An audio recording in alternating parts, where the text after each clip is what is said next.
Welcome to my YouTube channel. Kung bago ka lang sa channel na to at true-blooded Aldab Nation ka, tama po ang channel na pinuntahan mo. Kaya considering na po kitang bagong subscriber. At huwag mong kalimutan pindutin yung bell para lagi po kang updated sa bagong video na ilalabas ko. Salamat po sa iyong pag-click. Welcome back mga kaaldab. Ito na naman po ang inyong lingkod, si Mr. Destiny. At syempre panibagong update, panibagong mga kaganapan po sa social media. Ito yung pinaka-latest mga kaaldab na pinost ni Mengay sa kanyang Instagram. Kung mapapansin nyo mga kaaldab na parang may mali. Hindi po ba? Parang yung post ni Mengay may isang malaking naganap na kung saan mga kaaldab talagang walang tao. Kumbaga parang blanco kung sino-sino nga po ba ang taong naandyan. Isang update na talagang mapapaisip ka na talagang sinasabi mo o masasabi mong bitin na bitin. Sasabihin na naman ng iba, naku, ipapasok mo na naman dyan si Richard Paul Carson o si Mr. Paul Carson. Yan dinner date o sabihin na natin na kumbaga date ng mag-asawang puno na sarsuela. Alam nyo, ganyan naman po talaga yung babasag nila. Ganyan naman po yung ibabato nila. Pero walang post na may part 2 pa yan. Walang second post na may tao na naandyan, nakasama ni Mengay, ganito ganyan, etc. Wala po. Di po ba? Alam nyo na agad ang pinupunto ko. Dito mga kaaldab, sa mga madali nakakagets, nakakaintindi at nakakaunawa. Ito po yung Aldab Nation.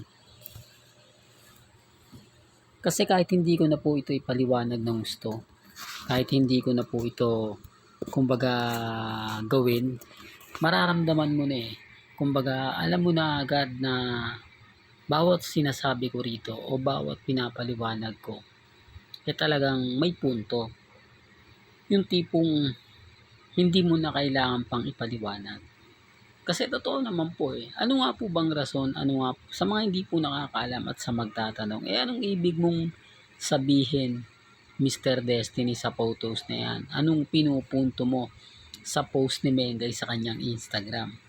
Ito po ay weak sari. O siguro sinasabi ng iba, Aldab sari. Di po ba? Mansari. May ganap po kasi kina Alden at kay Mengay na ginagawa po nila na kapag may mga ganitong weak sari talaga naman po nagde-date ang dalawa na kung saan nga po mga kaaldab normal na lang po ito na ginagawa ni na Alden at ni Mengay. Normal na lang po ito na makikita po natin yung mga ganitong bagay ng mga panahon po ng 2016. Kaya nga sabi ko, una makaka-relate po rito mga kaaldab yung Aldab Nation. Una makaka-relate talagang yung mga since 2015. Di po ba? Kasi ultimo sehenyo Master Joey De Leon, di po ba? Kung matatandaan nyo, nakanood kayo ng Eat Bulaga. Ito lang po, noong 2024 lang po ata yun. Na sinabi niyang may weak sari. Di po ba? Doon pa lang po alam nyo na kung kanino nagsimula at kung kanino at sinong weak sari ang tumatak sa buong Pilipinas. Hindi po ba? Hindi, real to kaya mga kaaldab. Ulitin ko, hindi na naman po ako mamimilit. Di po ba? Alam ko yung iba magbibingi-bingihan. Sasabihin nila, wala naman kaming narinig na ganyan, Mr. Destiny. Wala kaming napanood na ganyan.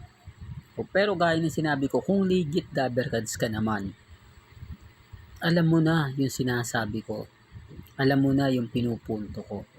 Although hindi kakampi ang mga legit dabberkad sa akin, pero alam ko, hindi po ba? Alam ko na alam nila yung tinutumbo ko. Alam ko na yung iba dyan sasang-ayon sa akin. O, baka sabihin nyo na naman yung magkokomento rito, binayaran ko, kaibigan ko, kamag-anak ko, o sarili kong account din, o dami account ko. Lagi ko pong paulit-ulit na sinasabi to mga kalab. Lahat po ng pumapabor sa komento, lahat po ng mga sumasang-ayon sa mga sinasabi ko, sa mga ina-update ko araw-araw, wala po akong kinalaman dyan. Malinis po ang account ko.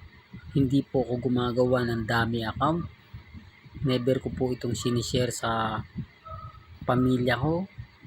Never po akong nagpapakomento pabor sa akin.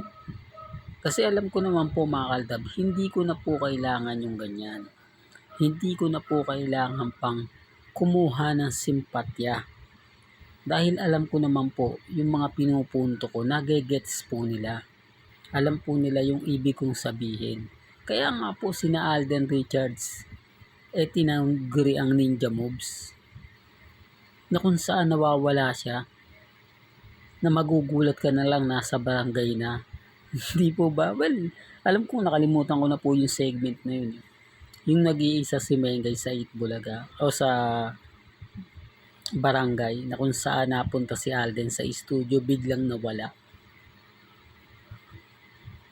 Biglang napunta sa barangay one for all for one.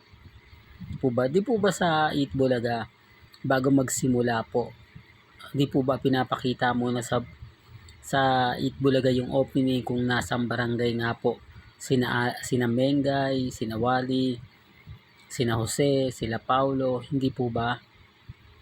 Bago isa lang yung barangay one for all for one na kung saan si Alden Richards nasa Broadway. Oo. Sinasabi ko lang po ito mga kaaldab para lang po malinaw, pinapaliwanag ko lang po. Tapos magugulat na lang po tayo, naando na nga po siya sa barangay one for all for one. Oh. The real talk to. Alam ko, sabi ko nga po sa inyo, maraming legit lover gods ang kakampi na naman sa akin. Pero syempre, hindi naman po nila ako papaboran. Kasi nga po, aldab ako. Di po ba? Kumbaga, inis sila at galit nga po sila. Pero okay lang naman po yun mga kaaldab. Sabi ko nga po sa inyo, relax lang po ako at kampante. Hanggang dito na lang po ang ating latest updates. Kaya kung gusto nyo pa po ng pinaka-latest at sariwang update, abay tumutok lang po kayo dito po sa channel ni Mr. Destiny para updated kayo sa mga bago at sa mga latest na i-upload po natin maya-maya lang. Kaya kung bago ka lang sa channel na to at isa kang true-blooded Aldab Nation na nagmamahal kina Mengay Tisoy, tama po ang channel na pinuntahan mo. Kaya consider na po kitang bago subscriber. At huwag mong kalimutang i-share ang mga video po natin sa mga mami, sa mga titas, at sa mga senior. Hanggang sa muli, salamat po sa panonood at pakikinig.